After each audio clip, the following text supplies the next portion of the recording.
Bueno, hoy, buenos días otra vez a todos.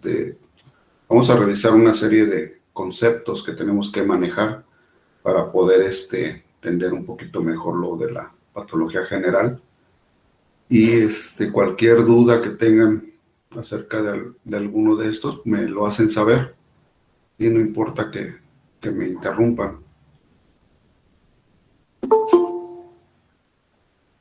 Y acuérdense que, por ejemplo, cuando yo estoy presentando, no alcanzo a estar viendo el chat. Entonces, si pueden abrir su micrófono, es mejor.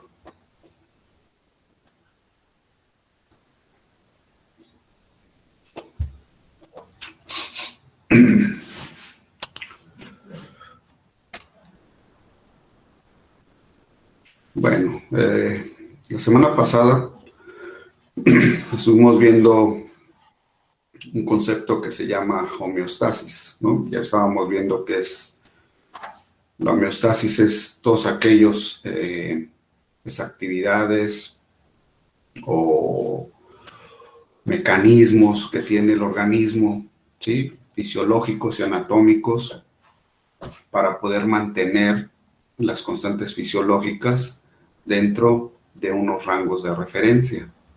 Y a pesar de los medios cambiantes, tanto internos como externos, ¿no? Principalmente el medio ambiente. Y que la homeostasis pues no tenía nada que ver con un equilibrio como tal, ¿sí? Porque todo el tiempo está cambiando y está tratando de mantenernos dentro de sus rangos de referencia.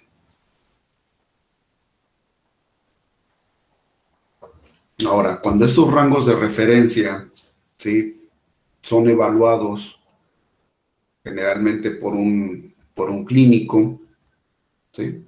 Estas constantes fisiológicas son evaluadas por un clínico. Se toman algunos valores y esos valores pues son valores de referencia y pueden llegar a cambiar dependiendo de las condiciones biológicas de cada individuo. Ahora, las constantes fisiológicas no es otra cosa más que la manifestación, ¿sí?, de las actividades anatomofisiológicas de un individuo y que pueden ser captadas por un clínico. Eso es una constante fisiológica, ¿sí? Son manifestaciones anatomofisiológicas, ¿sí?, de un individuo y que son captadas por un clínico. Y pues tenemos varias, ¿no? A ver, ¿quién se acuerda de alguna constante fisiológica? Algunos ejemplos de constantes fisiológicas. ¿La temperatura sería una? La temperatura, así es. ¿Cuál más? Los latidos del corazón. La frecuencia cardíaca. Frecuencia respiratoria. La frecuencia respiratoria. ¿Qué otra? La tonalidad de la piel. La tonalidad, no, pero la tonalidad de la piel va en relación a cada individuo.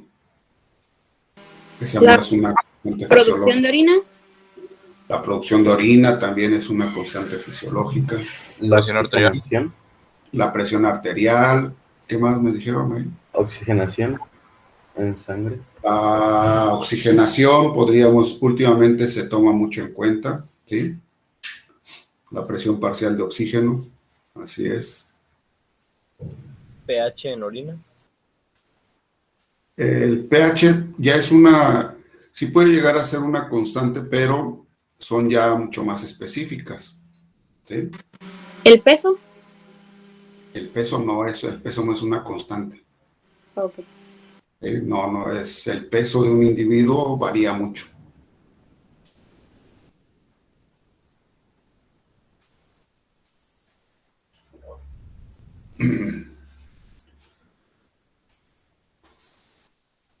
Los movimientos peristálticos, los ganglios linfáticos, que los ganglios linfáticos es el tamaño y la forma, la condición corporal, y tenemos algunos reflejos como el reflejo palpebral, el reflejo pupilar.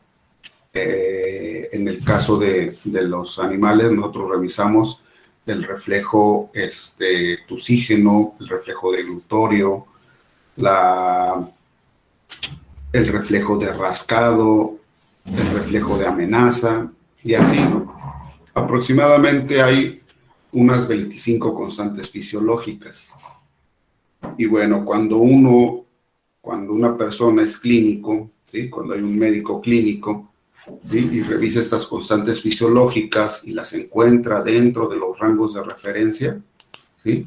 Estamos hablando que este individuo está... Sí. Una duda, ¿la rumia puede ser considerada un constante fisiológico? Así es, sí. Los movimientos ruminales, igual que los movimientos peristálticos. Así es. Entonces, cuando estas constantes fisiológicas se encuentran dentro de esos rangos de referencia, ¿sí? Decimos, y que son revisadas por un médico clínico, decimos que ese individuo está clínicamente sano. Ahora, está clínicamente sano, ¿tiene salud?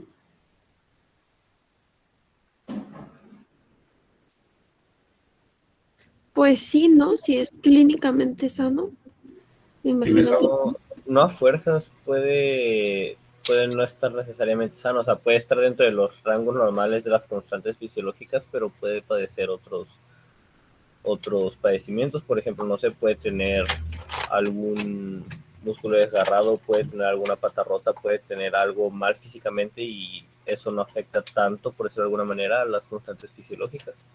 O sea, puede tener un correcto funcionamiento del organismo, pero aún así estar afectado de alguna otra forma. Pero no, pues generalmente cuando hay ese tipo de lesiones que mencionas, no están todas las constantes fisiológicas bien, ¿eh? Por ejemplo, una fractura, te puede dar fiebre con una fractura. Tienes dolor con una fractura, ¿sí? Y cambian tus constantes fisiológicas. Un desgarre igual.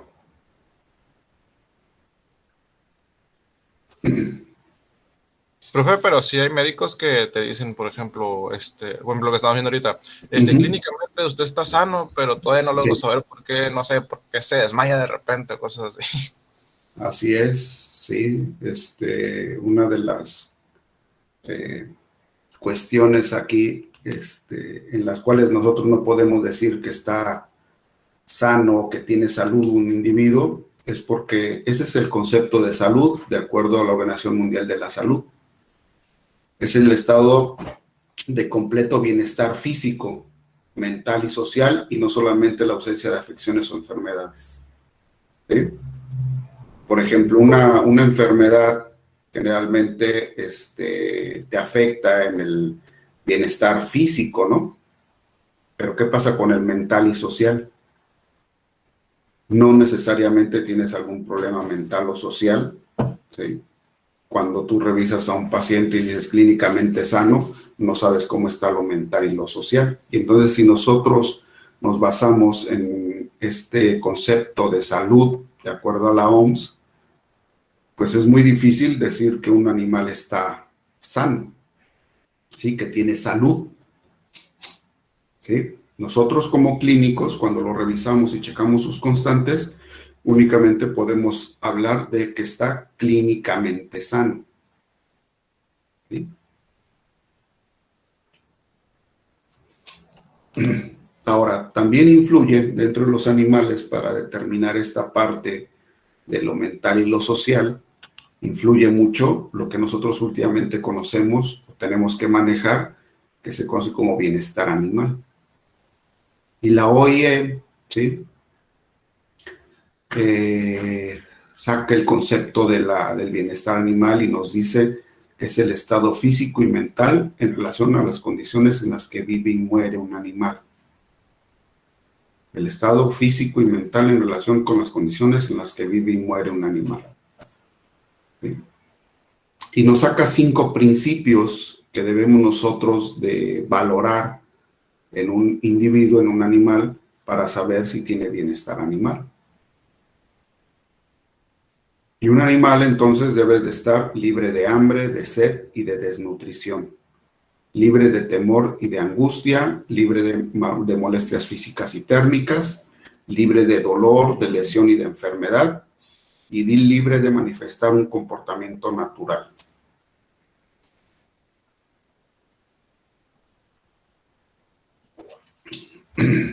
A ver, vamos a hacer un ejemplo. A ver, ¿quién tiene alguien que tenga un perro? Que tenga perro, por ejemplo. Yo, profe. Ajá. ¿Cuántos tiene? Uy, 4. Tengo bastantes animales. 4, un gato, un cuyo, 3 tortugas y 2 peces. Bueno, cuatro perros. Sí. ¿Qué espacio tienen los 4 perritos? Uy, un patiote. Ajá. Un patio muy grande. ¿Los tiene esterilizados? Sí, a todos. Ah, ok. Entonces, aquí abajo, miren, dice bienestar animal libre de manifestar un comportamiento natural. ¿Está faltando al bienestar animal de sus perritos? No. No, si cada que se enferman de una cosita chiquita ya están en el veterinario. No, pero aquí no estamos refiriendo al bienestar animal. Vea, el último enunciado dice libre de manifestar un comportamiento natural.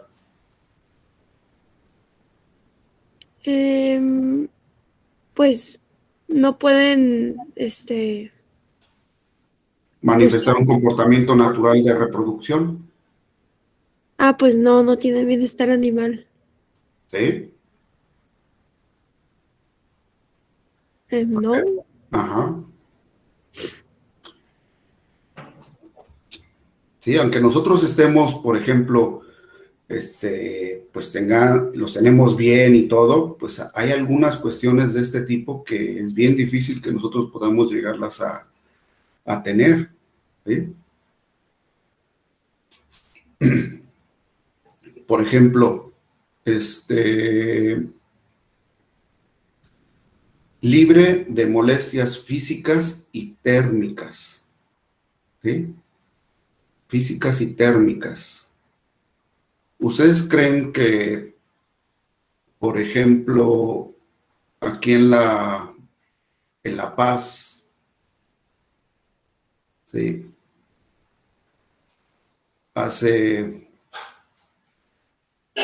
Bueno, aquí el perro es una especie nativa de aquí de La Paz, No. ¿no?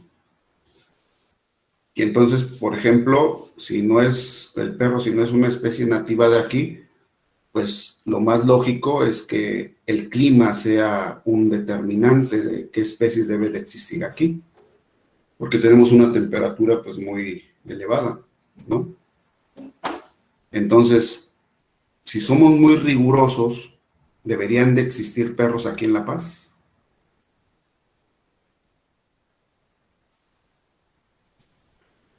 Porque No. faltamos a su bienestar, porque por el clima que tenemos, pues son especies que no pueden llegar a estar aquí porque no es un medio ambiente que les favorezca, ¿sí? Ahora, ustedes han visto que hay perritos como estos Siberian Husky, ¿no? ¿Sí? O Alaska Malamut, o tenemos, ¿cuántos Pug hay aquí en La Paz con este clima? ¿O cuántos Bulldog hay? ¿Estamos faltando al bienestar animal en esos animalitos? Sí, sobre todo de los huskies que están acostumbrados al frío y que es un calor del infierno. Es bien difícil, ¿no? Es bien difícil mantener, por ejemplo, a estos animalitos que nosotros, entre comillas, decimos que están bien, pues realmente es muy difícil saber si tenemos un bienestar animal para ellos. ¿Sí? Y lo vamos a notar en muchas especies, no nada más en los perros.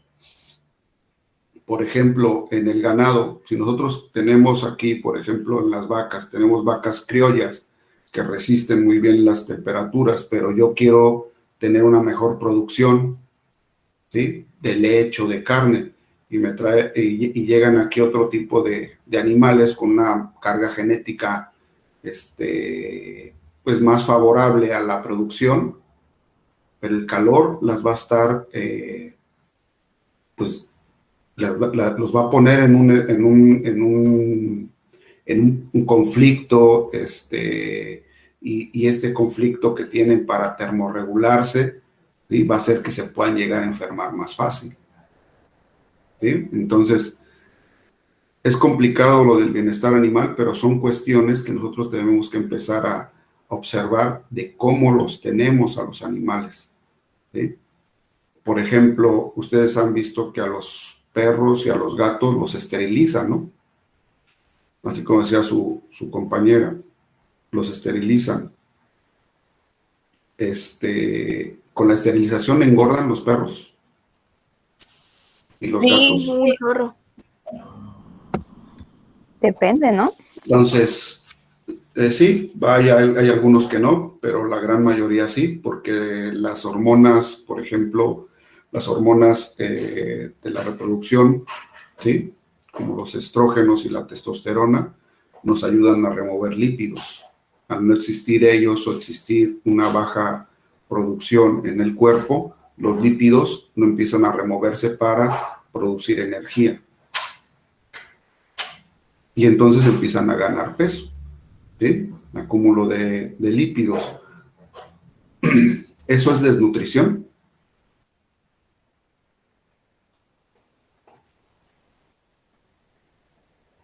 Sería sobrepeso, ¿no, profe? ¿Pero es desnutrición? Yo creo que no. Hasta cierto punto sí, ¿no? Sí, miren, nosotros tenemos la nutrición, que es cuando tú estás en tu peso y tienes tu condición corporal bien. Eso es nutrición. Y todos los parámetros que se salgan ya hacia arriba o hacia abajo de esta nutrición, se considera desnutrición. ¿Sí? La obesidad es una desnutrición. ¿Sí? Perdón, Así como la profesor. ataxia. ¿Perdón? Ana Ibarra tiene rato intentando entrar a clase. ¿La podría aceptar, por favor? A ver, voy a ver.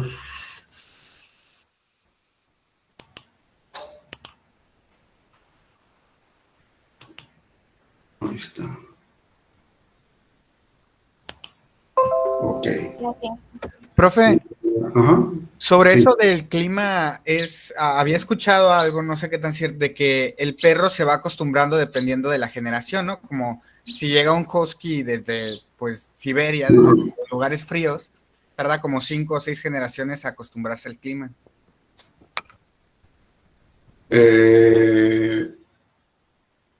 Los animales tienen un alto poder muchos de ellos, ¿no? Se empiezan pues, acostumbrar a su lugar donde los tienen, ¿sí? Pero las características anatómicas que llegan a tener, ese es el problema, que muchas de ellas tardan mucho tiempo en quererse acostumbrar. Si un perro, por ejemplo, un husky, se tuviera que acostumbrar aquí a La Paz, ¿cómo debería de irle cambiando el pelo? Debería quedarse pelón, ¿no? Debería de ser, pues por lo menos... Muda mucho de piel, ¿no? O sea, de por lo pelo. menos por lo menos de pelo corto debería de estar, ¿sí? ¿Ustedes han visto a un husky de pelo corto?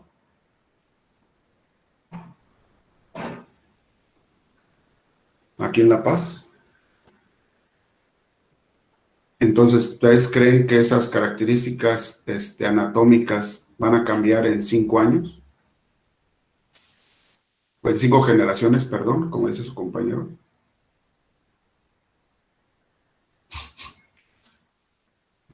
No todas, ¿eh? Entonces, no todas las características anatómicas y fisiológicas llegan a cambiar tan rápido.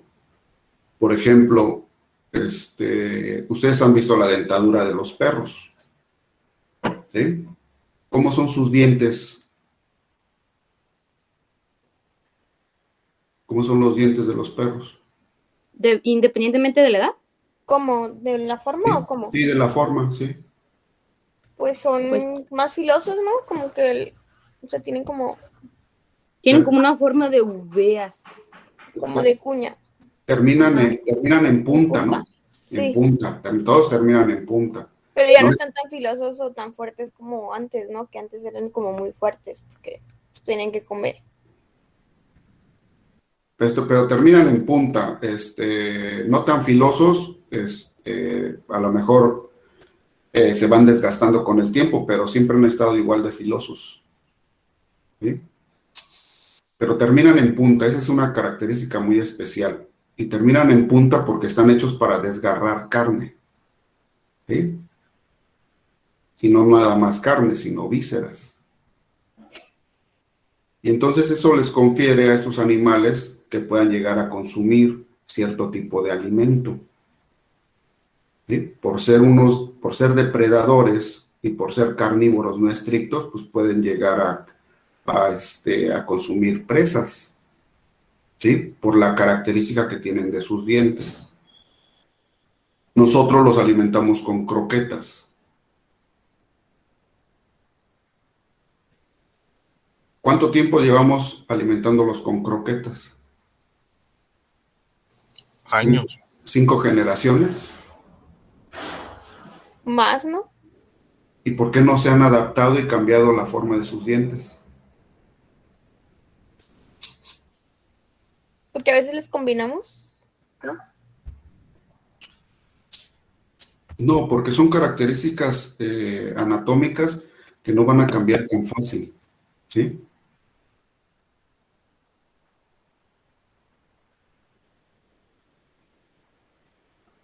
Ustedes, por ejemplo, han notado que los dientes de los perros a los 3, 4 años necesitan limpiarse. ¿Sí? Necesitan hacerles una limpieza dental. Sí. ¿Sí? Sí. La verdad, sí, profe, algunas veces sí. Al año, tal vez sí, no. Pero ya a los 2, 3 años ya. Ajá, sí. ¿Ustedes creen que, por ejemplo, un lobo necesita limpiarse o hacer una limpieza dental a los 2, 3 años? No. No, porque por lo que comen No. se les limpian solos, ¿no? Así es. Y a todos los animales se les limpian solos. Es por el alimento, ¿no? Como comen carne y, vaya, huesos de lo que cazan. Es Eso como hace, autolimpiarse. eso hace la fricción que tienen con lo que consumen. Generalmente va haciendo que esos dientes se empiecen a limpiar. Y aparte, tienen mecanismos fisiológicos especiales para poderlo llegar a hacer. Ustedes, ¿por qué creen que la croqueta tenga esa forma de croqueta? ¿Qué es lo que le da la forma a la croqueta?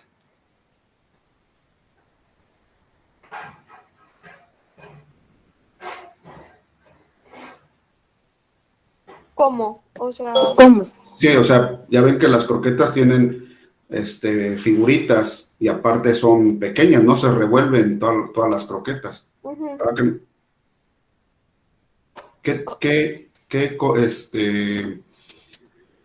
¿qué ingrediente es el que mantiene a esa croqueta así de esa forma? Supongo que la harina de hueso, tal vez. No, la harina de huesos es harina y no se pega entre sí. ¿Grasa? ¿La grasa? No, tampoco. La proteína. grasa, por ejemplo, si fuera la grasa, nosotros pondríamos la croqueta al sol y se deshace, se debería de deshacer.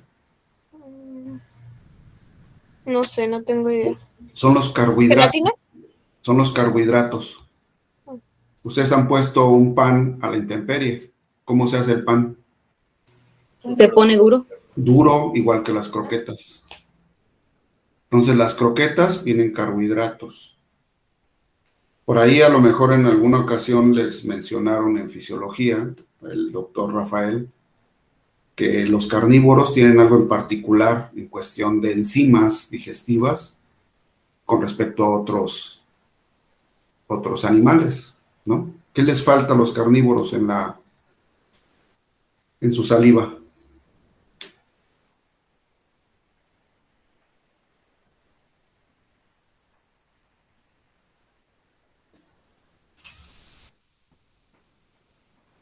¿Enzimas? Sí, enzimas, pero ¿cuál?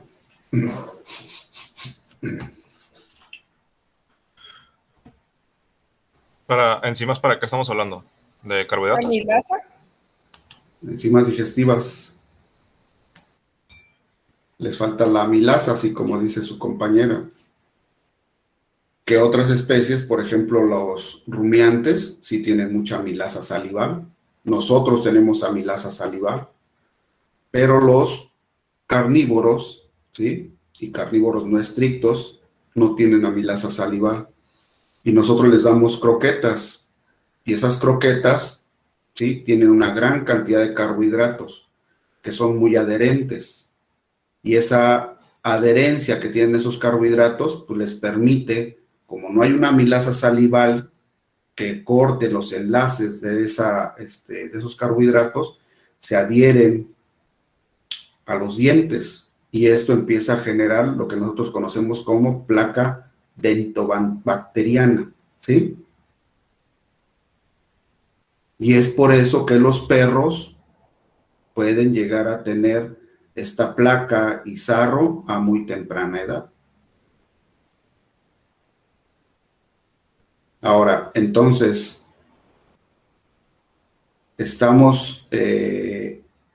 tenemos a nuestros perritos con bienestar animal.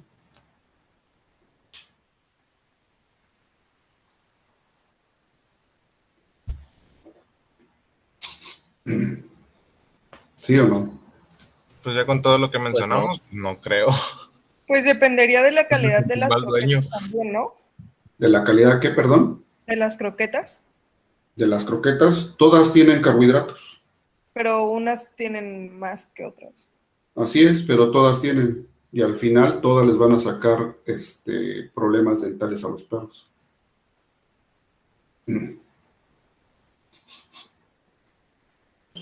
Entonces, ¿está bien que demos croquetas a nuestros perros? La croqueta, una cosa que tiene es que la calidad de los nutrientes, ¿sí? Y la cantidad de los nutrientes es excepcional para los perros, ¿sí? Si quitamos los carbohidratos.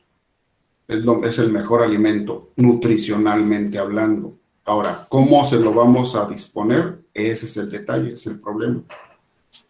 ¿Sí?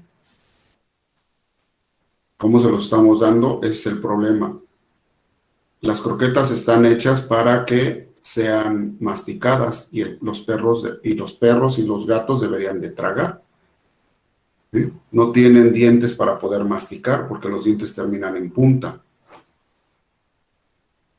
Los animales que mastican, sus muelas son de meseta, están planas.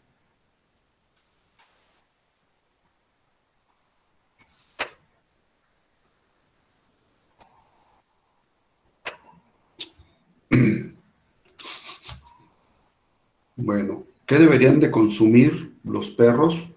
Eso ya, conforme vayan avanzando, van a ver, a lo mejor cuando lleven zootecnia, por ahí de perros y gatos, ya les dirán qué es lo mejor para los perros. Lo que sí es que si tú, por ejemplo, tienes un perrito de 5 años que le estás dando croquetas y de repente le quieres cambiar el alimento, pues les puedes provocar algún problema, ¿sí? Entonces, no es también tan fácil decir, mira, yo le voy a cambiar a mi perrito, ahora le voy a dar esto. No, no es tan fácil.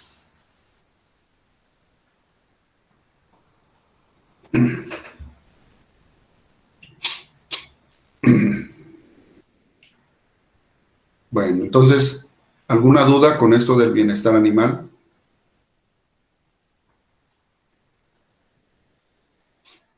No.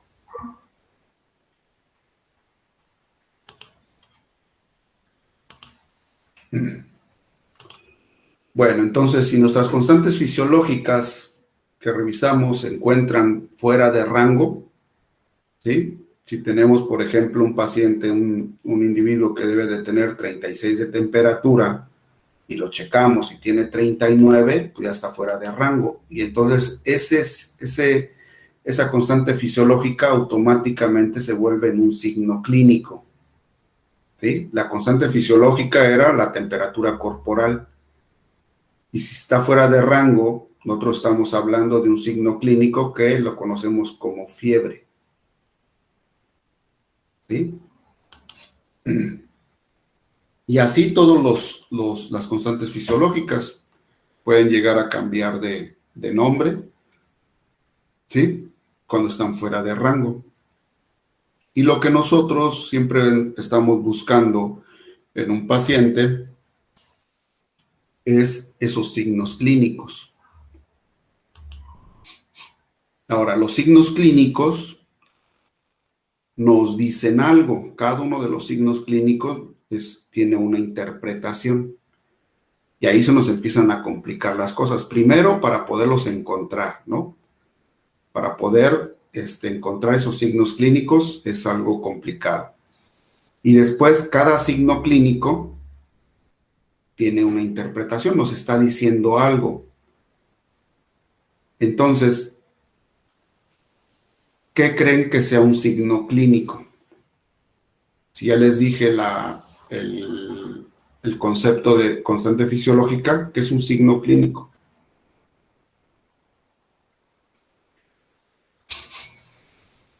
Pues son Como, aquellas constantes fisiológicas que, no sé, que están fuera de rango, como tal. O sea, sí sería.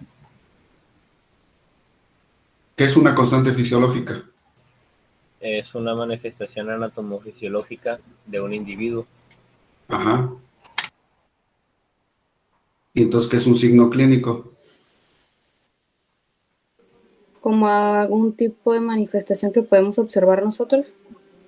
Es una manifestación. Es una manifestación anatomofisiológica. Ajá. ¿Pero qué? ¿De un individuo qué? De un individuo Enfermo, nada más, así es.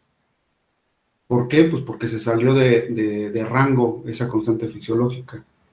Entonces, un signo clínico es una manifestación de enfermedad.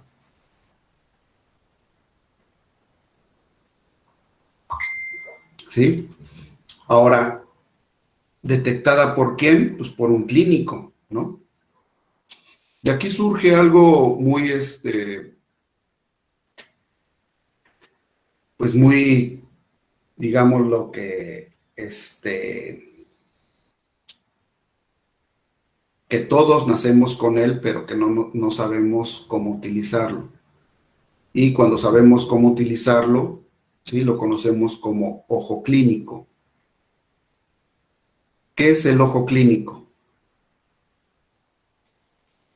No sé si lo han oído hablar, ¿no? Que dicen, mira, es que este médico tiene muy buen ojo clínico. Yo lo he escuchado, pero con personas que, por ejemplo, con ver al paciente ya saben que algo anda mal y cosas así. Pero no sé si es. Sí, así es. Con solo verlo ya saben que por dónde está enfermo, ¿no? Por dónde está la enfermedad.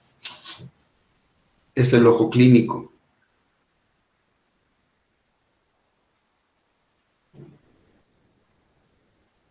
Y entonces el ojo clínico Es una característica con la que nacemos y la tenemos que desarrollar, nada más.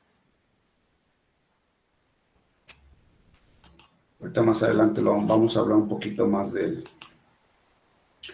Bueno, y entonces nosotros tenemos signos clínicos, tenemos que interpretar esos signos clínicos, pero dentro de esta interpretación y de estos signos clínicos, lo que hacemos con nuestros pacientes, ¿sí?, es hacer un análisis. ¿Qué es analizar?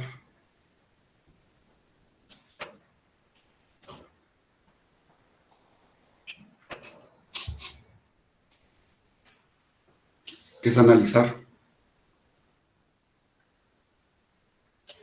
Es como alguna prueba de explorar el paciente o algo así. Sí, pero ahorita análisis lo estamos viendo desde el término análisis, no análisis clínico, sino Ok. análisis. ¿Qué es analizar? ¿Estudiarlo? O sea, observarlo, estudiarlo y todo eso. Ajá. ¿Pero cómo? Examinar algo por parte. Por partes, así es. Muy bien. Análisis es de un todo, ¿sí? Hacerlo pedacitos, ¿sí? Y estudiar cada uno de esos pedacitos, ¿sí? Por separado. Análisis. Y nosotros lo hacemos cuando revisamos a un paciente, lo revisamos por sistemas. Y entonces vamos a decir, a este paciente primero le voy a revisar el sistema tegumentario. Revisas la piel, digestivo, urinario, respiratorio, cardiovascular, ¿sí? Eso es analizar. Cada una de esas partes que componen a un individuo, nosotros la estamos dividiendo, ¿sí? Y investigando por separado, aunque sea un individuo, ¿sí? Y eso nos va a llevar a que, miren, aquí en el sistema respiratorio encontré este signo y este signo. En el urinario encontré ese signo y este signo. En el digestivo, este signo, ¿sí? Y ya después de ahí que encontré esos signos, yo los voy a juntar. Entonces, ¿qué es síntesis? De varias cosas que yo encontré o varios fragmentos que tengo, los voy a unir en uno solo. Eso es la síntesis. Y entonces lo primero que yo hago con un paciente es analizarlo y después realizo una síntesis.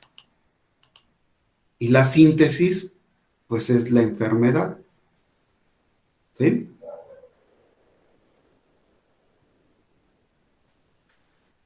Y en eso es uno de los principales objetivos que tiene la patología. Uno de los principales objetivos que tiene la patología es el diagnóstico de enfermedades. Tiene otros muchos, ¿no? Que son la investigación, la educación, muchos otros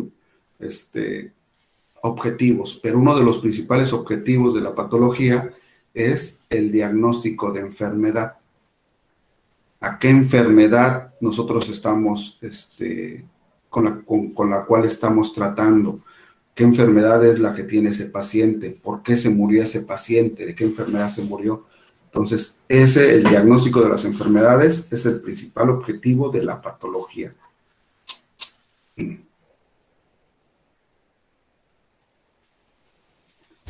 Ahora, este es el concepto de enfermedad que nos da la OMS, la Organización Mundial de la Salud. Alteración o desviación del estado fisiológico de una o varias partes del cuerpo por causas en general conocidas, manifestada por síntomas y signos característicos y cuya evolución es más o menos previsible.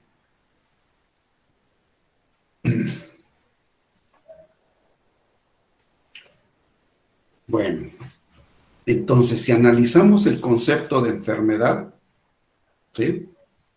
Esto ya lo hemos estado hablando en estos momentos, alteración o desviación del estado fisiológico en una o varias partes del cuerpo, por causas en general conocidas.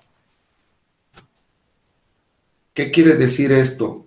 Que entonces nosotros como clínicos solamente vamos a poder diagnosticar aquellas enfermedades que conozcamos. No podemos diagnosticar una enfermedad que no conocemos, ¿sí? Pero dice generalmente por causa en general conocida, ¿sí? Eso quiere decir que algunas no las vamos a conocer, pero que están ahí y sabemos que está enfermo y buscamos por todos lados y no sabemos qué enfermedad tiene.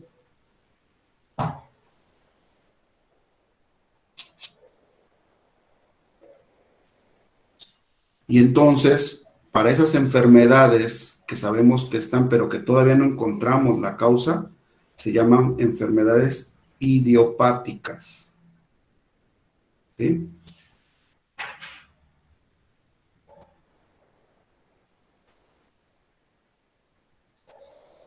Entonces, cuando escuchen hablar de una enfermedad idiopática, saben que está dañado, por ejemplo, del corazón, pero no saben cuál es la causa, cuál es la enfermedad que tiene.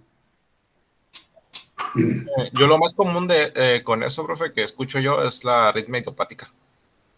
Ajá. O por ejemplo, un paciente, no han escuchado que dicen, es que es cardiópata. ¿A qué se refiere eso? Que sea cardiópata.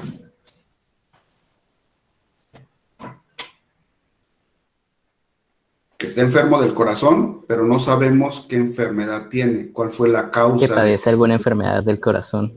Ajá, pero no sabemos cuál. ¿Sí? Es un cardiópata. Así es.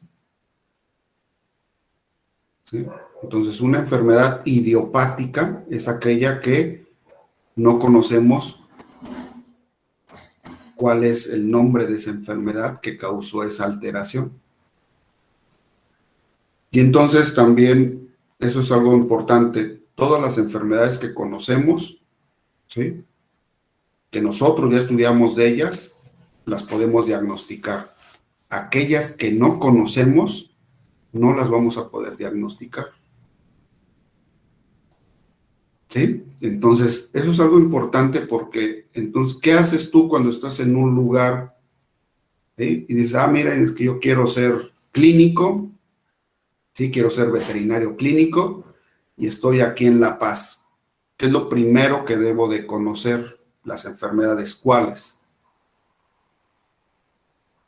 ¿Cuáles enfermedades van a conocer? Las que más se dan en esta región. Así es, ¿sí? Y si yo digo aparte, no, es que yo nomás voy a revisar vacas, pues las que más se dan en vacas, ¿no? No voy a revisar a las de los, no sé. Más comunes en esta región. Ajá, las más comunes y las que se den más en esas vacas. ¿Sí? No me voy a poner a estudiar, por ejemplo, no sé, las enfermedades de los ornitorrincos, porque no voy a ver uno en mi vida.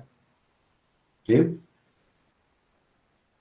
Entonces, porque hay muchas enfermedades y entonces cuando nosotros empezamos a estudiar acerca de las enfermedades, nos damos cuenta que es un mundo inmenso esto de las enfermedades. Y entonces nuestro panorama también se empieza a ser muy amplio y nosotros lo tenemos que reducir.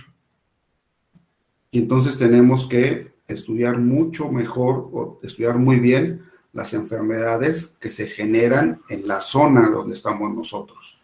Eso sí, no las podemos llegar a omitir, ¿sí?, ninguna de ellas, y las tenemos que conocer muy bien.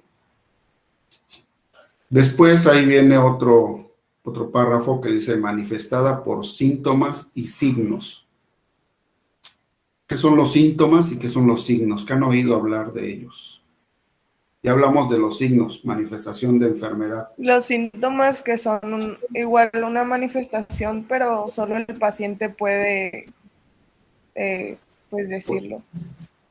Expresarlo, así es. Pero esto es en el ámbito de medicina, ¿sí?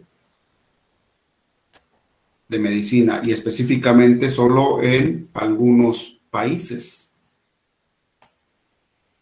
¿sí? Como el nuestro. En el nuestro, por ejemplo, si tomamos esa característica de separar un síntoma y un signo. Los síntomas son lo que nos dice el paciente y los signos son lo que nosotros podemos captar como clínicos del paciente, ¿sí? Entonces, aquí en México, como veterinarios, utilizamos siempre signos clínicos. Pero en algunos países, síntoma y signo son sinónimos.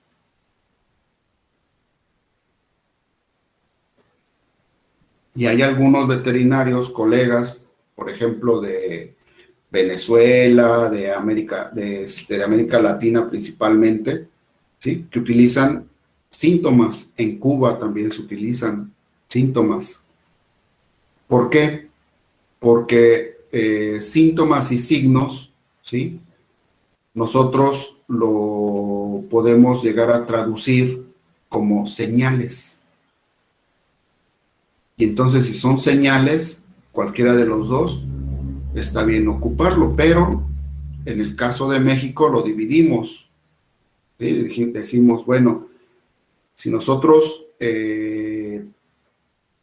tomamos el concepto de síntomas y señales en cuestiones médicas, síntomas es lo que el paciente nos dice y signos es lo que el clínico puede llegar a captar del paciente. ¿Sí? No sé si me expliqué. O sea, sé que nada más, por ejemplo, nosotros los veterinarios, bueno, próximos veterinarios, únicamente utilizaríamos lo que son signos y los síntomas se los dejaríamos a los médicos humanos. Así es, sí. En México, acuérdense, en México. En otros países utilizan, como veterinarios, también utilizan síntomas. Porque al final de cuentas, síntomas es una señal. Se traduce como señal. Y signo también. Y lo toman como sinónimos. Sí, porque si alguna vez ustedes escuchan a alguien de otro país y se refiere a síntomas, van a decir, ah, mira, se equivocó, es que no se utilizan síntomas. No. En México así lo utilizamos, pero en otros países lo utilizan diferente. ¿Sale? Entonces, pero hay alguna, o sea, sí es como importante o sí es relevante el utilizarlos como términos separados o en sí, en general, no afecta mucho el terminarlo como, o utilizarlos como términos separados, signos y síntomas. Por ejemplo, si ya en esos momentos tú aprendiste a distinguir síntomas y signos en las terminologías médicas mexicanas, ¿sí? Y tú sabes que en algún país lo van a tomar como síntoma, ya no te va a afectar. Porque ya sabes por qué se da. ¿Sí? Por ejemplo, si tú llegas a hablar o das una ponencia, ¿qué vas a utilizar? ¿Síntomas o signos? Signos. Signos, pues porque eres mexicano. Así es. ¿Sí? No sé si quede claro. Sí, profe. Gracias. Bueno. Y después la última palabra, ¿no? Y cuya evolución es más o menos previsible. ¿Por qué sabemos que es más o menos previsible? Porque conocemos la enfermedad. ¿Sí? Más o menos previsible, dice más o menos, porque acuérdense que en la biología nada es exacto y nada es 100% verdadero. Y nosotros lo hemos visto con enfermedades, por ejemplo, que son mortales como las neoplasias, los cánceres, ¿sí? Y muchas veces dicen los doctores, no, es que este cáncer es de los más agresivos y que la gente no dura y eso, y de repente vemos un individuo que se cura. Entonces, son más o menos previsibles porque también nosotros atendemos pacientes, no atendemos enfermedades.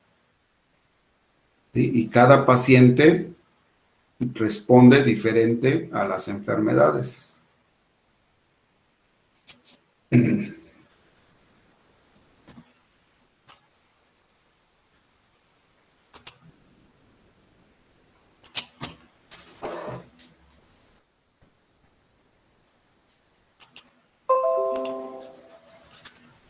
Bueno, y ya que tenemos la enfermedad, pues ya tenemos el diagnóstico, que es lo que siempre andamos buscando, ¿sí? En un paciente. El diagnóstico de enfermedades, que es lo más importante, una de las cosas más importantes en patología.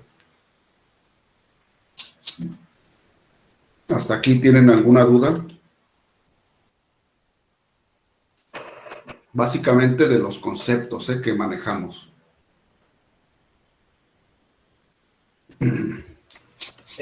¿Podría repetir la parte de los análisis? Que se me trabó el internet cuando estaba hablando de eso.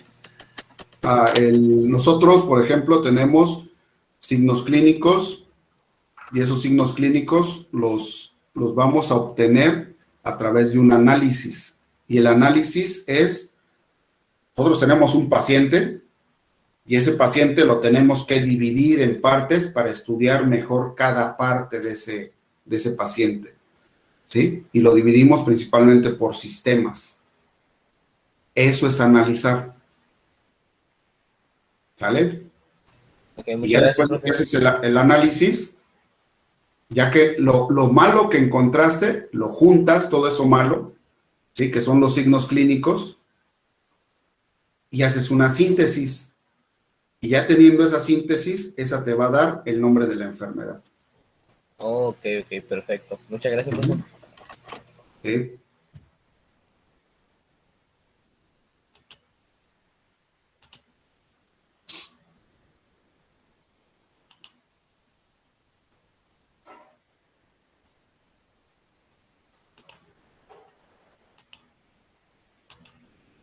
Bueno. Entonces, ¿hasta aquí todo bien? Todo bien. Sí. Bueno.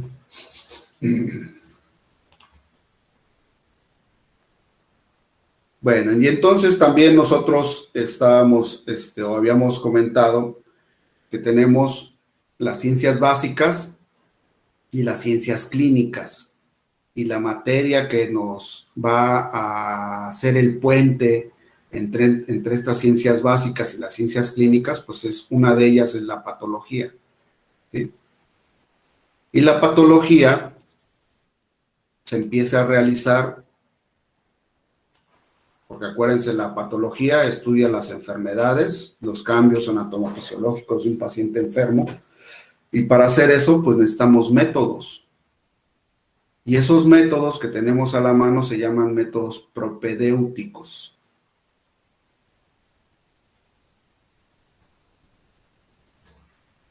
Ahora, los métodos propedéuticos surgen desde la antigüedad cuando se empieza a investigar, ¿sí? Y no es la única ciencia, la medicina, en donde se utilizan los métodos propedéuticos. Se utilizan para investigar cualquier cosa. Nada más que en medicina los conocemos como métodos propedéuticos. Y cuando son estos métodos propedéuticos son directos, ¿sí? Es porque utilizamos nuestros órganos de los sentidos. Y cuando son indirectos es cuando utilizamos algo que nos ayuda a agudizar estos órganos de los sentidos.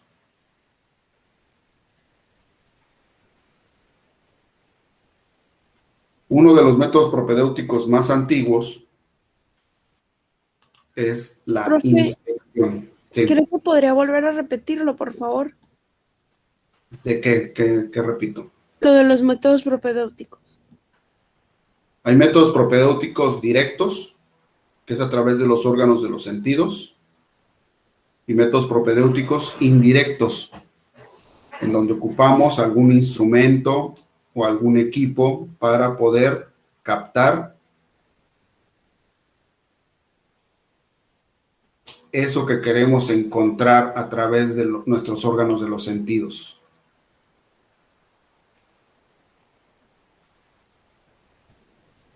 ¿Sí?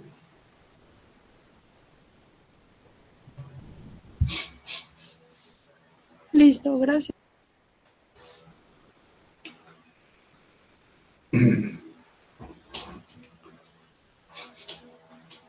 Ahora, dentro de estos métodos propedéuticos, el más antiguo y el que más llegamos a utilizar es la inspección. Y la inspección lo realizamos con un método propedéutico directo a través de la vista.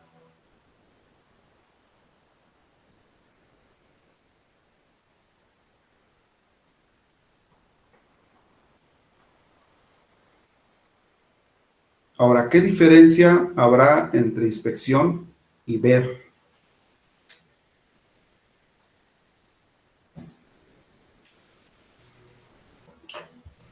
Pues la inspección sería como más a profundidad, ¿no? O sea, investigar, poner atención, observar. Y ver. Es como general, pues es como que, Ver es la acción, ¿sí? Es el verbo. ¿Sí? Ahora, ¿qué diferencia hay entre, o qué es observar? Así, o sea, ahorita lo mencionó, ¿qué es observar entonces? poner atención, observar los detalles, pues así, o sea, ajá, es como más a profundidad. Es como revisar bien, por decirlo de alguna manera. Por ejemplo, si yo le digo, a ver, observe este objeto, ¿qué me puede decir? Pues se ve que es una taza de vidrio que tiene el logo de la UAPS. No, pero observe el objeto, que es una taza. Ajá. ¿Sí? Ahora, inspecciónelo.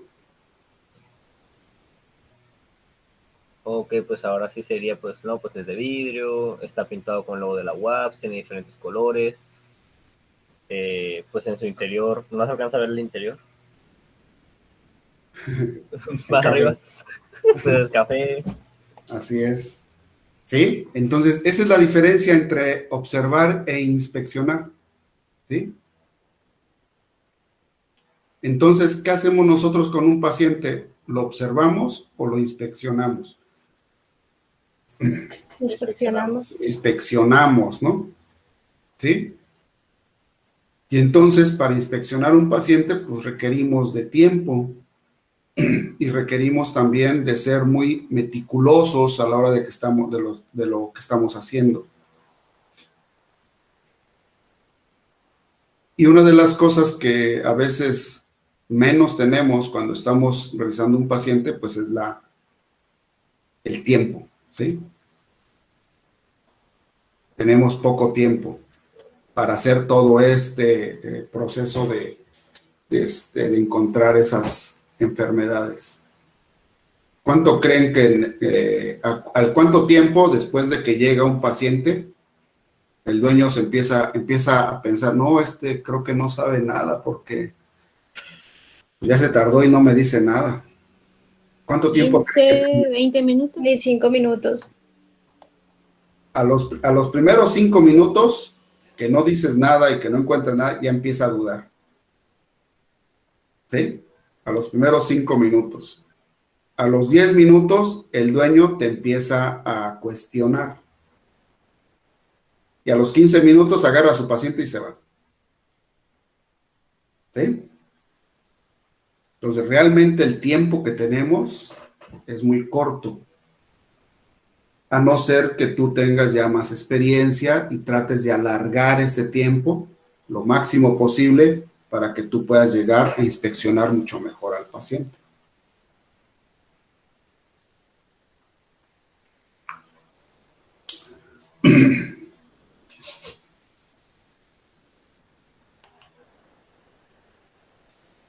Después, otro método propedéutico que tenemos es la percusión.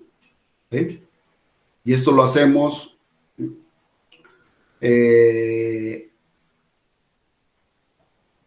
con las manos, ¿sí? Con el tacto y golpeando ciertas áreas del paciente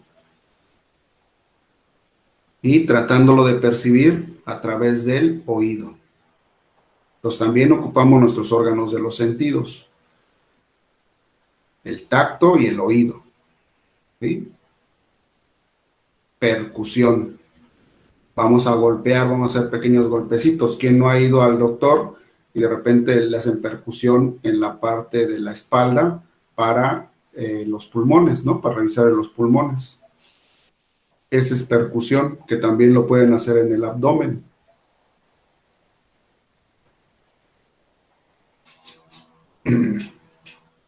También lo hacen a veces en la espalda, ¿no?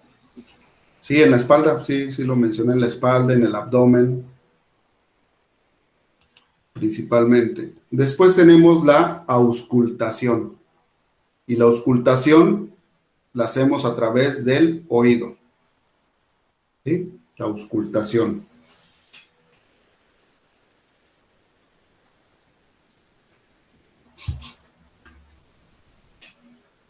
Donde vamos a escuchar, por ejemplo, cómo late el corazón, cómo se escucha los movimientos peristálticos, si hay, cómo se escucha el movimiento de una articulación.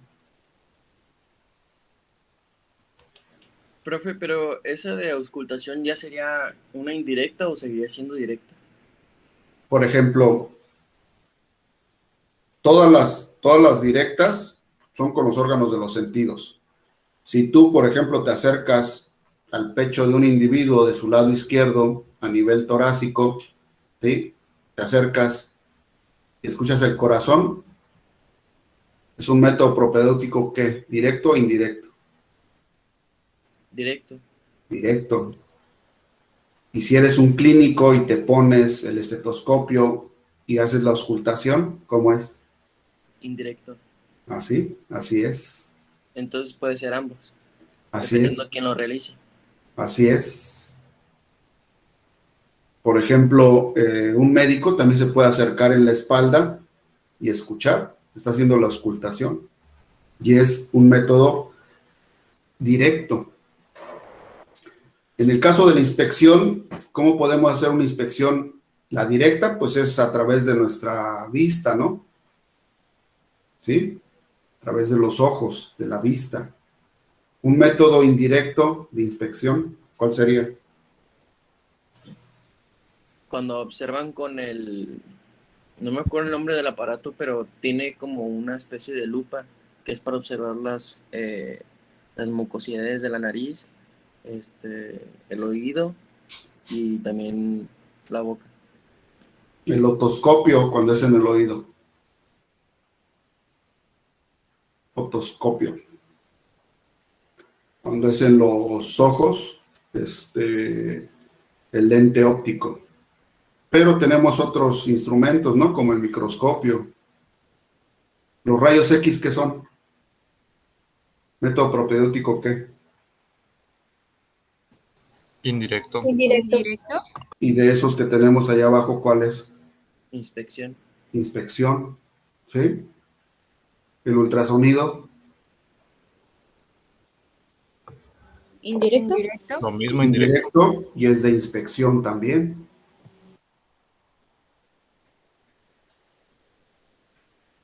¿Sí? Y bueno, por último tenemos a lo que es la palpación. Y la palpación, pues la hacemos con el tacto.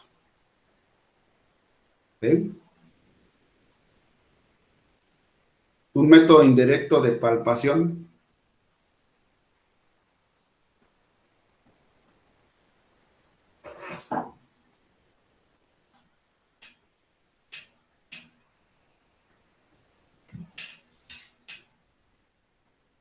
¿Un ultrasonido, profe? No, el ultrasonido te ayuda a ver, a observar más allá. Sí, entonces es una inspección. Son imágenes. Hay uno que utilizan como para la rodilla, como un, ay, se me acuerda. ¿Cuál será? Es una herramienta que se utiliza para hacer un examen. De la rodilla. Ajá, El que le dan el como que utilizan golpecitos. para el reflejo de la rodilla. El martillito. Ah, ya, sí, sí, sí, ya sé cuál es. ¿Podría ser? No, de palpación no, porque con la palpación tú tienes que sentir la estructura, ¿sí? De lo que tú quieres palpar. ¿Sí? Por ejemplo, a ver, sí, dígame. Cuando revisan los ganglios del cuello.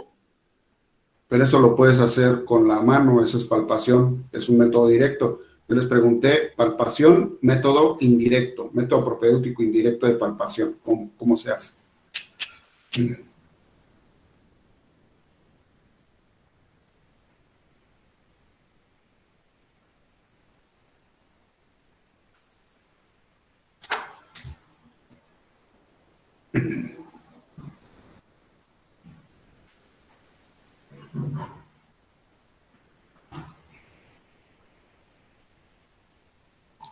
Uno muy básico en cuestión de palpación es cuando nosotros nos ponemos guantes. ¿Sí? No lo hacemos directamente con nuestros órganos de los sentidos, con nuestro tacto, sino que a través de los guantes vamos a palpar. ¿Sí? Eso es lo que se debe de hacer casi siempre. Y el otro es cuando hay algo que se encuentra alejado, ¿sí? Y tú agarras unas pinzas, que se utiliza mucho también en las articulaciones, ¿sí? Y haces una ligera presión, ¿sí? Lo alcanzas hagan de cuenta ustedes que están viendo algo que está alejado, que está en una articulación, no pueden llegarlo a tocar, pero dices, ay, no sé si sea cartílago o sea hueso lo que tiene ahí. Meto unas pinzas y lo presiono. ¿Ustedes sentirán si es hueso o cartílago? Sí. ¿Sí? Eso es una palpación indirecta a través de pinzar un objeto. ¿Sí? Es un método propedéutico indirecto de palpación.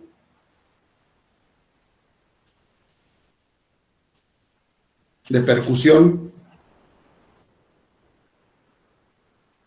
El que utilizan para escuchar como el corazón es el... No, el estetoscopio. Ah, ok. No, Eso es de auscultación. Así es. Ah, perdón, lo siento. Sí. Percusión, ¿qué me decían del martillito? ¿Sí? Percusión es golpear.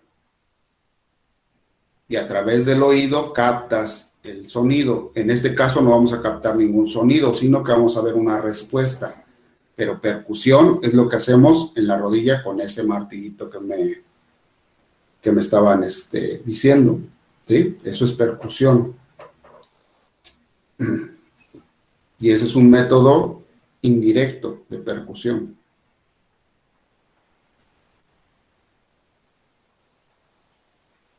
¿Algunas dudas que tengan con los métodos propedéuticos directos o indirectos? ¿Sí? ¿Ese martillito tiene algún nombre? Sí. Ahorita que me acuerde se los voy a decir. Pues se me olvidó.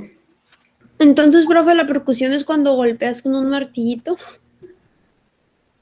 No, la percusión es cuando golpeas y tú escuchas un sonido o ves algún reflejo. No es cuando golpeas con un martillito. Ese es un método para hacer percusión. ¿Sí? No sé si me explique. Sí, sí, sí. Gracias.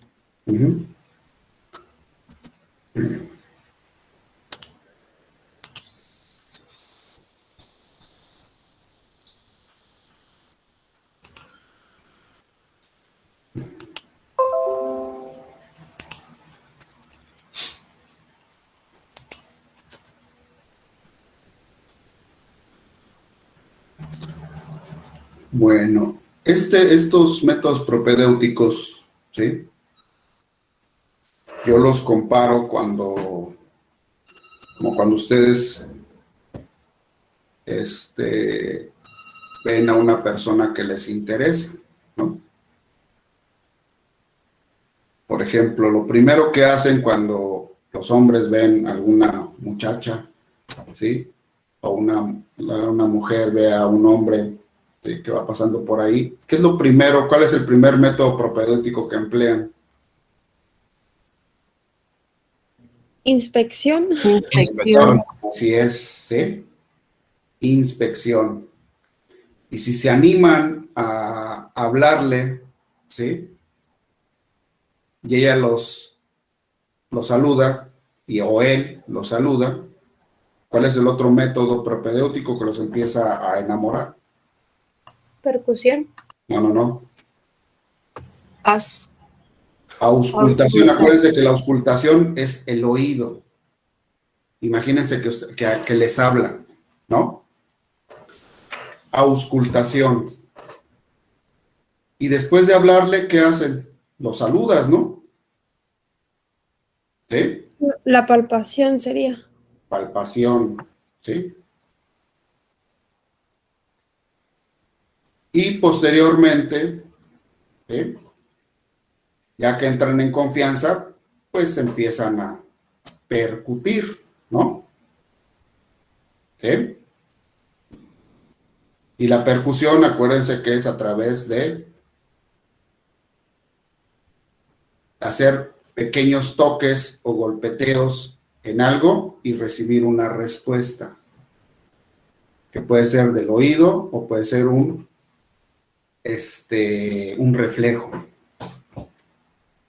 Y es cuando la ves a la muchacha o al muchacho al otro día, llegas por atrás y le pegas en la espalda porque ya hay un poquito más de empatía, ¿no? Ya te conoce.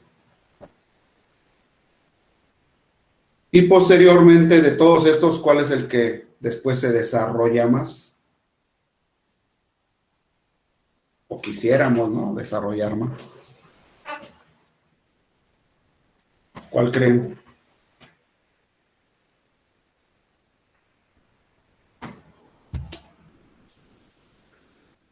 La percusión. No, o sea, tocarlo y eso, pues no es tan, no es tanto la percusión, sino la palpación, ¿no?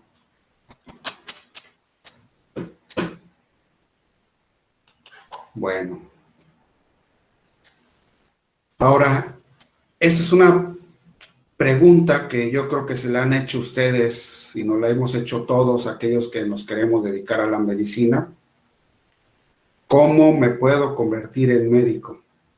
¿Cómo es posible que una persona, ¿sí?, que no sabe medicina entre a la carrera y en 5 años tenga que salir como médico? ¿Sí se la han hecho esta pregunta ustedes? ¿Cómo me voy a convertir yo en médico? Y a veces suena medio imposible de poderlo lograr. ¿Sí lo han hecho? Muchas veces. Sí, Muchas, siempre ¿no? respondo a mí mismo, estudiando. Estudiando. Antes de dormir, profe. Sí, es que es bien difícil. O sea, cuando uno está estudiando, dices, bueno, ustedes, por ejemplo, dicen, bueno, ya llevo 1 año y me estoy acercando a ser médico. ¿Sí? Pues en cierta parte sí. Pero a veces se te hace tan lejos, por ejemplo, agarras un libro de, no sé, de cualquier cosa ya un poquito avanzado y lo empiezas a hojear y dices, no, estoy muy lejos de convertirme en médico. ¿Sí? Pero esa sensación, sí, yo creo que la vamos a tener todos. Y entre más vamos avanzando, nos damos cuenta que menos sabemos. ¿Por qué? Porque es muy vasta la información que hay en cuanto a enfermedades y todo lo que tenemos que saber como médicos. Lo que sí es que tenemos que tener bien claro que dentro de la medicina, pues el hecho de aprender nunca se termina. Siempre hay un aprendizaje constante. Y algo que tenemos que también tener bien en cuenta es que nosotros estudiamos para cada día equivocarnos menos. Yo les digo equivocarnos menos porque siempre va a haber cierto grado de equivocación. Ahora, ¿qué voy a hacer con esas equivocaciones? ¿Qué creen que vayan a hacer con esas equivocaciones? ¿Corregirlas? Aprender de ellas. Aprender de ellas. Tomarlas ¿sí? como lecciones. Así es. Lo que más te va a enseñar en la vida son los errores. Si tú tienes un error, tienes que aprender de ello. El problema de los errores es que a veces ni siquiera nos damos cuenta cuál fue nuestro error. Ese es el gran problema, que nosotros tenemos que ser perceptibles a los errores que cometemos. Si no nos damos cuenta del error que cometemos, pues nunca lo vamos a poder corregir.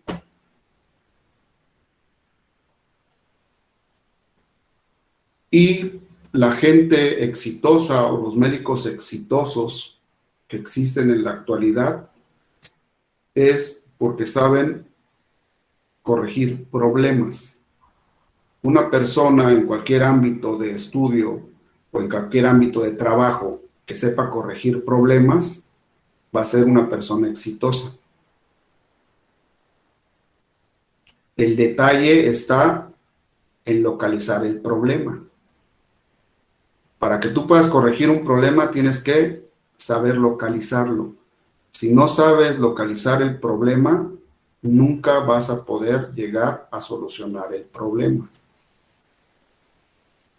Y nos regresamos un poquito a lo que veíamos de las enfermedades. ¿Qué pasa, por ejemplo, si yo en un paciente lo reviso y por más que lo reviso digo, híjole, lo único que le encontré es porque el termómetro me dijo que tiene fiebre? ¿Qué tiene ese paciente? Pues fiebre, ¿no? No, pero ¿qué enfermedad tiene? No, pues puede ser cualquier enfermedad. La mayoría No sé. dan fiebre. Muchísimas enfermedades dan fiebre. Pues sí. Necesitaríamos hacer más, explorarlo más. Pero ya le hice de todo y fue lo único que encontré. Fiebre. ¿Algún examen clínico? O sea, ya de sangre, no sé. Sí, ya le hice exámenes y todo salió bien y tiene fiebre. Fue lo único que encontré. ¿Por qué? Porque no sé interpretar los estudios y me los dieron y pues, yo los vi normales.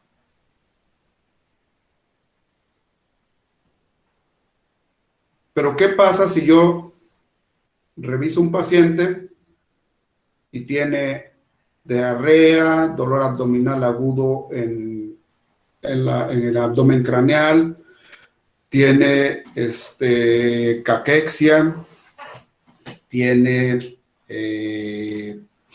vómito agudo, la diarrea es hemorrágica, mucosa, tiene... Eso me suena, bueno, no sé si está diciendo los signos del parvovirus. No.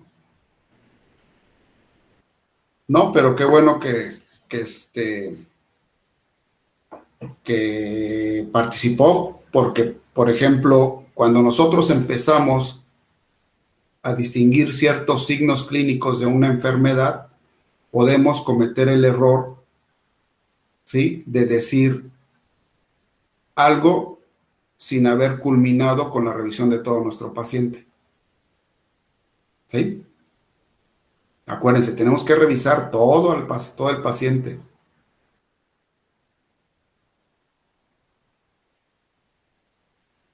Y entonces ya se nos va a venir a la mente alguna enfermedad en particular.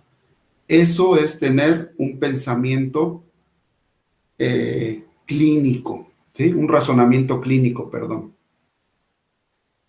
Y si nosotros queremos... Bueno, profe, sí. Pero por ejemplo, si, como, bueno, lo que dijo Osiris de que, por ejemplo, puede ser parvovirus, pero de ahí podemos nosotros como hacer un estudio específico de parvovirus y descartar eso. Lo que pasa es que yo no estaba imaginándome un perrito, ¿sí? Ok. Un becerro. Ya veo como si se equivoca uno fácil. Ok. ¿Sí? Porque no me dejaron terminar. Lo siento. ¿Sale? Entonces, no, pero está bien porque el ejercicio era así. Si nosotros, por ejemplo, no sé, vemos un perrito y llega el perrito, en este caso si es un perro, llega y hace diarrea, o nos dice, ¿sabe qué? Tuvo diarrea con sangre. Sin revisarlo dices, no, pues es que lo más seguro es que sea parvovirus. ¿Qué probabilidad tengo? ¿Sí? Todavía ni siquiera revisé el paciente, eso me lo dijo el dueño que hizo diarrea con sangre. ¿Qué probabilidad tengo de errar en mi diagnóstico?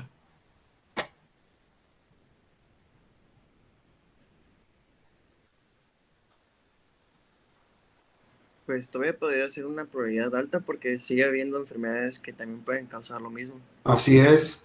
Y aparte ni siquiera lo revisé. Fue lo que me dijo el dueño. Y a veces los dueños también no saben distinguir. Por ejemplo, a mí varias veces en la veterinaria me han dicho que, bueno, cuando recién iba, me decían, o vomitó, o solo regurgitaba, o solo no sé qué, y yo así de, pues, no sé, para mí todo es vómito. Sí, pero por ejemplo, acuérdense que nosotros o los dueños no tienen por qué saber medicina. Para eso estamos nosotros ahí, para orientarlos. ¿Sí? Y a veces, bueno, eso es otra cosa, ¿no? Que tomamos las cosas como que nos quieren engañar, pero realmente el dueño no tiene por qué saberlo. Nosotros somos los que tenemos que hacer bien nuestra chamba. Bueno, pero entonces nosotros tenemos que desarrollar un razonamiento clínico que lleva tiempo y nosotros no podemos llegar a tomar estas cosas tan a la ligera.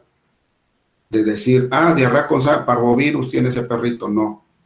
Nosotros, nuestro compromiso y nuestra ética profesional nos dice que lo tenemos que revisar de la punta de la nariz a la punta de la cola y encontrar la mayor cantidad de signos posibles y después hacer una síntesis y llegar a un diagnóstico. ¿Sí? No por eso no vamos a tomar en cuenta lo que nos diga el dueño, porque esa es parte de la anamnesis de la historia clínica. Bueno, ¿alguna duda ahí? Entonces acuérdense, ahí debe de haber un razonamiento clínico. ¿Sí? No debemos de apresurarnos a tratar de encontrar la causa. Un razonamiento clínico que te va a llevar tiempo.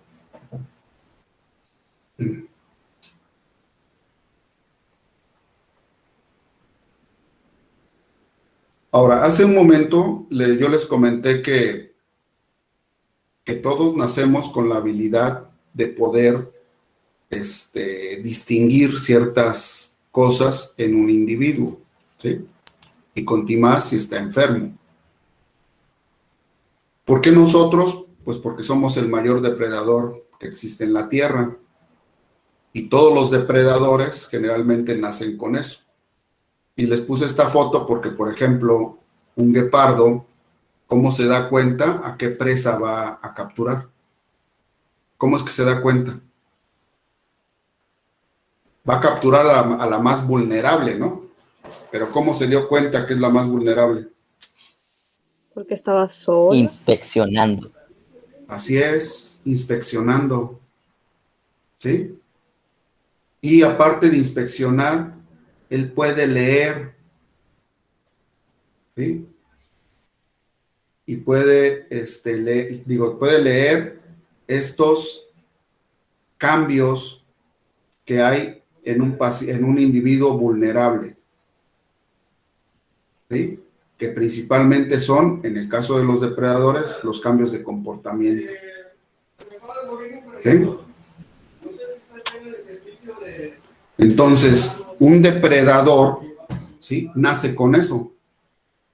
Nosotros nacemos con eso. Podemos llegar a distinguir a un paciente vulnerable. Y eso, si nosotros lo desarrollamos, podemos llegar a tener ojo clínico. Muchas veces ¿sí? Con las expresiones faciales que nos brindan, en este caso los perros, ¿sí? Podemos llegar a distinguir si a veces sí se siente mal, se siente bien, si está asustado. No todos los animales tienen esas expresiones faciales, pero esos pequeños cambios de comportamiento los podemos llegar a detectar y decir, ah, mira, ese es el que está enfermo. ¿Sí? Y a veces ni siquiera somos médicos, lo sabemos detectar. Entonces, ¿qué necesitamos nosotros, ¿sí? Para poder llegar a desarrollar esta pequeña parte que nos va a ser muy útil para convertirnos en médicos?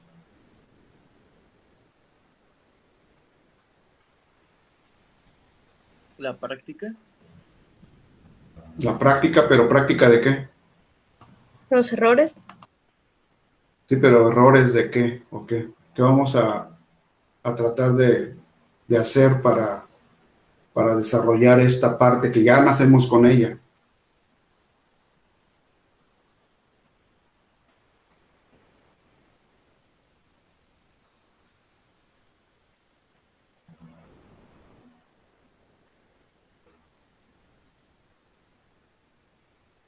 Por ejemplo, ¿qué pasa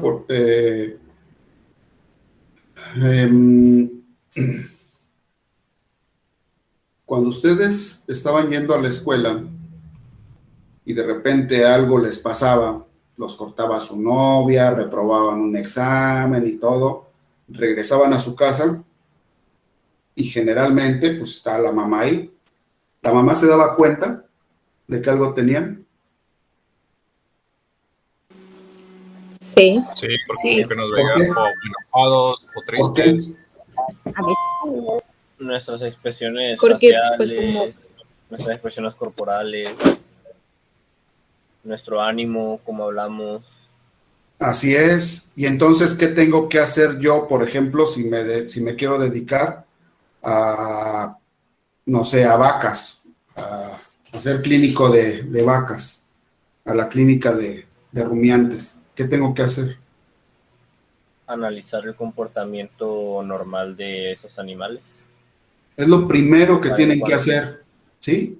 Inspeccionar, pero ya no nada más vamos a ir a observar, vamos a inspeccionar, ¿sí? La etología de esos animales. Y eso solamente se hace con tiempo. Y entonces cuando ya conoces cómo se mueven, cómo van a comer, cómo se van a comportar, esa etología de esos animales, te va a ser más fácil poder distinguir cuando algo está pasando, algo está mal.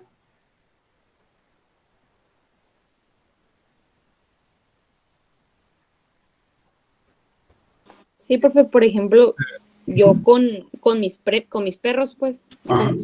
pues yo los he criado, entonces yo sé cuando algo anda mal en ellos. Están tristes, bajoneados, no comen y eso. Así es.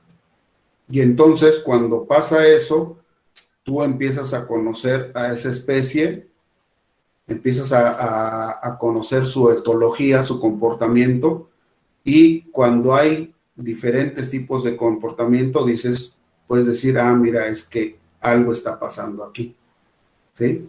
Es como cuando son cosas muy sencillas a veces, ¿no? Llega un cachorrito, un perrito, cachorro, a la clínica, ¿sí? Y que tenga 3 meses,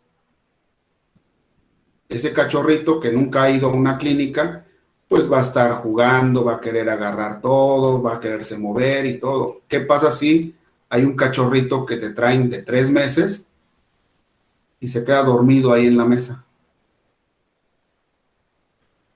Y por más que le hable el dueño y eso, ahí se queda. Algo tiene, ¿no? No sabemos qué tiene, pero algo tiene. Esa es la base de empezar a ser médico. Tú debes de conocer a tus pacientes. Primero, cuando están clínicamente sanos, ¿sí? Para poder distinguir después cuando están enfermos.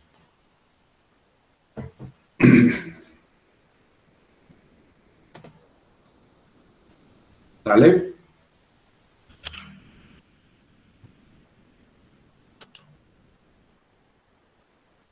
Bueno, dudas que tengan hasta ahorita, en esos momentos.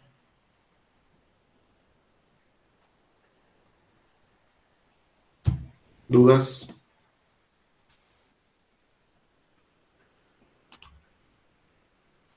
¿Dudas, comentarios? De mi parte, ninguna. ¿No? Bueno, pues hasta aquí la vamos a dejar y vamos a continuar la próxima clase. ¿Sale? Muy bien, profe, muchas gracias.